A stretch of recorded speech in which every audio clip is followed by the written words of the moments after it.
HSC পরীক্ষা বাতিলের সিদ্ধান্ত অযৌক্তিক বলে মন্তব্য করেছেন বৈষম্য বিরোধী ছাত্র আন্দোলনের অন্যতম সমন্বয়ক সার্জিস আলম। রাতে রাজধানীর সোহরাওয়ার্দী মেডিকেল পরিদর্শনে এসে তিনি এসব কথা বলেন। পরীক্ষা বাতিল করা ঠিক হয়নি।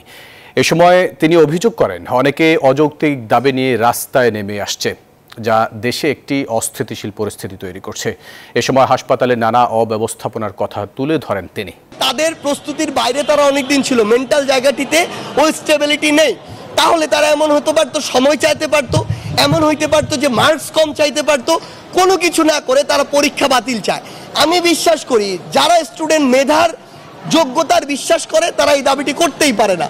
তারা অন্য আমাদেরকে যৌক্তিক কিছু অপশন দেখাতে পারে, কিন্তু যারা ওখানে গিয়েছে আসলে তারা কোনোদিন সুস্থ একটি প্রতিযোগিতা কিংবা মেধার যে মূল্যায়ন এটিকে প্রতিনিধিত্ব করে না। এই জায়গা থেকে আজকে যে ডিসিশনটি এসেছে এটি আমাদের জায়গা থেকে মনে হয়েছে এটি একটি যৌক্তিক ডিসিশন নয়।